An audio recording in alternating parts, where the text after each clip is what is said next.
Otep à tous, bien-aimés frères et sœurs.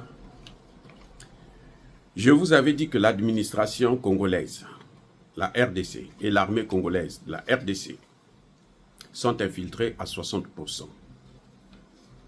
Mais moi, j'étais trop gentil, trop gentil. Je vous jure. C'est-à-dire que beaucoup qui vont écouter ce que je veux donner ici comme chiffre, qu'un expert congolais de la RDC vient de faire, c'est alarmant et c'est critique. C'est grave. Cet expert nous dit que, mes excuses, l'armée congolaise est infiltrée à 80%. Quand on dit infiltrée à 80%, ça veut dire que vous avez des Rwandais que Kabila le père et Kabila le fils ont intégrés dans l'armée, et vous avez ces mêmes gens qui sont intégrés, qui recrutent dans l'armée, et le montant, le nombre de militaires est trop élevé, 80%. La police congolaise, infiltrée à 80%. La justice congolaise, infiltrée à 80%. Les partis politiques, infiltrés à 80%. La société civile, infiltrée à 80%. L'église, vous avez vu en Bongo, ils sont allés négocier avec Kagame sans l'accord du président Tshisekedi. Contrairement à la position officielle du gouvernement, ils sont allés infiltrer à 80%. Alors, la population aussi est infiltrée. Là, on n'a pas donné les statistiques. Mais en tout cas, beaucoup des Congolais travaillent pour Kagame. Parce que ce qui se passe, c'est que Kagame, chaque jour qui passe, au niveau de la RDC, il recrute. Et ses alliés européens, chaque jour qui passe, au niveau de la RDC, depuis les ambassades, les consulats et autres, ils recrutent. Mais oui. Kagame a injecté plusieurs jeunes filles en RDC avec pour mot d'ordre: allez épouser, faites des enfants, sortez, couchez avec ces Africains-là, hein, ces Congolais, surtout les hauts gradés de l'armée et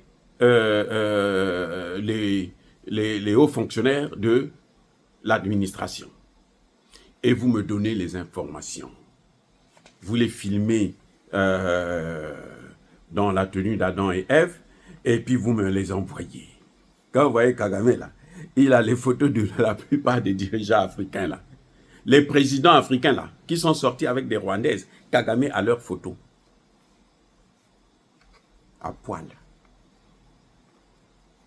Au moment de, comment on dit ça, Mougou, voilà. Les dirigeants, les présidents africains là, je vous le dis, les présidents africains, ils ont ça. Kagame a tout. Il a utilisé ses femmes, ses filles. Il les envoie, allez-y, votre objectif c'est ça. Kagame c'est un proxénète en fait. Mais un proxénète d'un niveau très haut. C'est pire. Lui c'est un Balthazar d'un nouveau genre. Tous nos chefs d'État qui sont sortis avec des Rwandaises, Kagame a leurs images, leurs vidéos, leurs photos. Tous, je dis bien, tous les chefs d'État africains qui savent qu'ils sont sortis avec une Rwandaise, qu'ils sachent que Kagame a tout.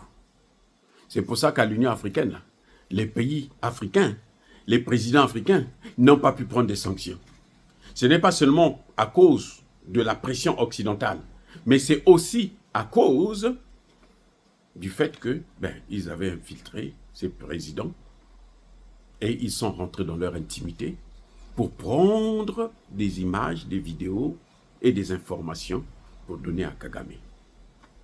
Et Kagame fait le chantage. C'est-à-dire que Kagame, c'est un criminel d'un niveau incroyable. Donc, je dis bien, tout chef d'État africain qui sait qu'il est sorti avec une Rwandaise, qu'il sache que Kagame a tout. Kagame a tout, les amis. C'est grave. C'est pour ça que vous voyez, ils sont là, ils ont envie de sanctionner, ils savent que ce que Kagame fait, c'est pas bon, mais bon, ils se protègent parce qu'il y a leur nudité qui va être publiée sur les réseaux sociaux. Tous, il n'y a pas un seul qui échappe à ça. Je dis bien, je répète, parce qu'il faut bien que les gens comprennent.